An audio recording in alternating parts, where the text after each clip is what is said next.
a review of more rare Japanese Bruce Lee program guides, and it's coming right up. Hey guys, Charles Damiano back from the Bruce Lee Collection for another exciting episode. And on this episode, I'll be reviewing these beautiful and vintage Japanese program guides. In this episode, we're going to be reviewing this one on the Big Boss, and also this one known overseas as Fist of Fury. But first, we're going to start with the Big Boss.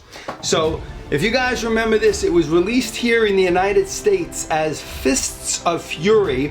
Overseas, it was called The Big Boss. Again, it was the first movie that started it all for Bruce Lee. I remember seeing this movie here in the United States back in 1972, late 72, early 1973. I saw it at the Academy of Music. I also saw it at the Jefferson Theater, which were two movie theaters right on 14th Street between 3rd Avenue and Lexington Avenue here in Manhattan, New York. And it was the most exciting time of my life as a 13-year-old kid, seeing Bruce Lee explode off the big screen when he was still alive and with us was simply incredible.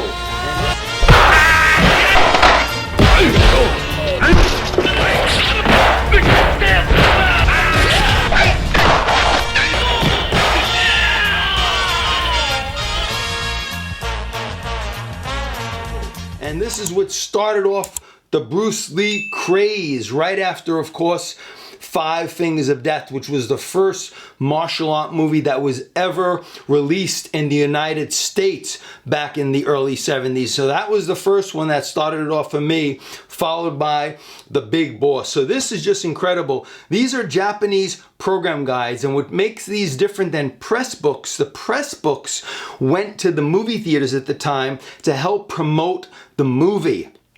These program guides were actually sold in the Japanese movie theaters in Japan in the early 70s back in the day. Imagine seeing this beautiful collectible behind the concession stand as you're buying your popcorn and soda, and all of a sudden you look up and you see this beautiful 20-page program guide on the Big Boss. And what it did, it prepared you for what you were about to see in the movie theater. You just saw the incredible lobby cards and movie posters that used to hang in the movie theaters in the early 70s. And Japan had some great posters on the Big Boss back in the day. And then you looked across the concession and you saw this, and I'm sure they were selling it for a couple of bucks back in the 70s, and you picked up this thing. So let's review this together. So these are about 20 pages. They're both in color and black and white. They house a lot of great photos.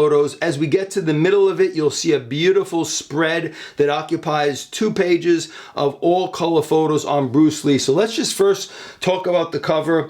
Beautiful, beautiful cover. I believe this was also the movie poster that they used. It's called Bruce Lee. It says here, The Big Boss. The back cover has a beautiful picture of Bruce doing that famous flying kick. It also says The Big Boss, and as we flip through this one, it starts out with Bruce Lee fighting the mob boss here, as you can see at the end of the movie, and they have the knife in hand and they're just battling. This was that beautiful battle in the field at the end of the movie, which was the climax of the movie, and it was simply incredible. And then they included this picture of Bruce Lee in The Chinese Connection, also known as Fist of Fury overseas, but they put that in here as well. So this program guide may have came out after both movies were already released in Japan, and they also had this photo in this program guide, even though it focuses mainly on the Big Boss. You have some nice black and white pictures of Bruce up here, and I'll include some close-ups of these so you can see these beautiful black and white and color photos that they included throughout this program guide. Here you got Bruce Lee at the table when he first gets off the boat in Thailand, and he's getting something to drink. Some little shots of Bruce Lee in the corner there.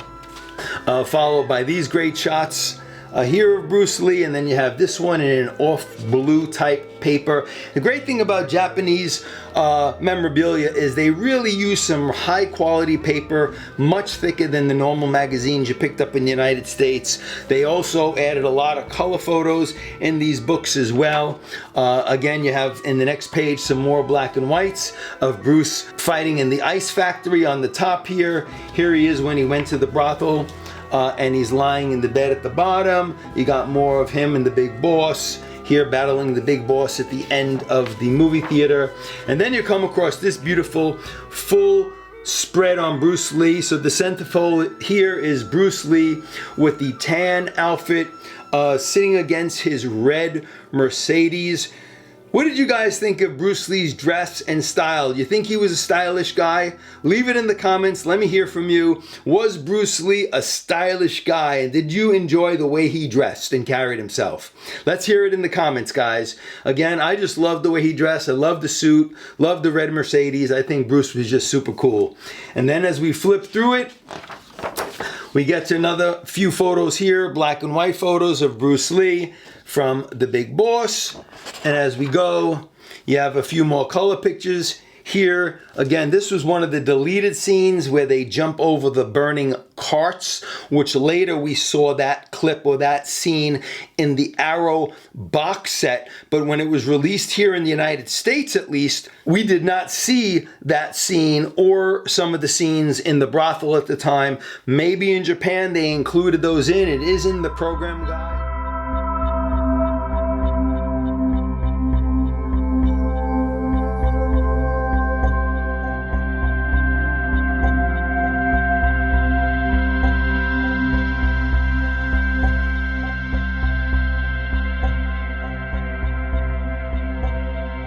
You can see here some more photos of Bruce Lee on the top here. Some more photos of Bruce here from the Big Boss. And then you have this beautiful spread. They also threw in some photos from Return of the Dragon and some other photos of Bruce Lee that you used to see in a lot of the rare magazines that came out in Hong Kong. And then you have this beautiful page here, a lot of small pictures of color pictures of Bruce Lee from the Big Boss, one at the top. And again, it ends with Bruce Lee sporting his shirt, his famous shirt, and some more pictures. You have the saw to the head scene here. Did any of you guys remember seeing the saw to the head scene when it first came out in the early 70s? I have some friends that said they remember seeing it. I don't remember seeing it in the movie theater back in the early 70s. I also have some collector Bruce Lee friends who say they saw it in early releases on VHS when they came out. Let me hear from you. Do you believe the saw to the head scene exists, and was it ever shown in the movie theaters? What's your thought on that? Let us hear from you. And again, that ends this first program guide. Let's go into the second one real quick. So the second one is my second favorite film on Bruce Lee outside of Enter the Dragon, which a lot of you by now who know me and follow me on the channel know Enter the Dragon is my #1 favorite Bruce Lee movie of all, followed closely by this one, The Fist of Fury, known here in the United States as The Chinese Connection.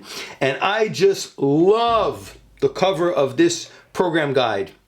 Again, you would see this in the Japanese movie theater. Just amazing, amazing cover. And this was also a movie poster that Japan put out at the time, which is simply amazing. Here you have him doing the kick to one of the Japanese guys when he goes into the Japanese school and takes on the entire school. And let's flip through this one real quick, guys. So here you have some beautiful black and white photos of Bruce Lee.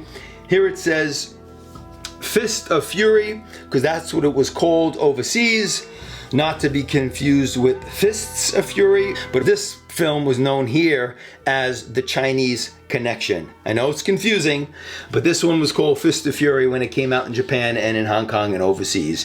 Some great photos here of Bruce, followed by some more photos, a lot of writing in Japanese in these program guides that if you read Japanese, you'll be able to read the information in this program guide. Some more beautiful photos of Bruce Lee here. And then you have Bruce Lee fighting the Japanese school here. Here he is with Nora Mao, and here he is fighting the Russian at the end, which I just loved. What was your favorite fight scene in The Chinese Connection? Leave it in the comments. Was it him battling the entire Japanese school? Was it him fighting Suzuki? Was it him fighting the Russian, Petrov, as we know him in The Chinese Connection? Leave it in the comments. Love to hear from you what your favorite fight scene was. And here it is, man, that famous centerfold. As we get to the middle of these program guides, they include this beautiful full color centerfold of Bruce Lee, all from Fist of Fury, taking on the Japanese school. Every photo here is him taking on the Japanese school, from when he enters the school to when he takes on all the Japanese in the school.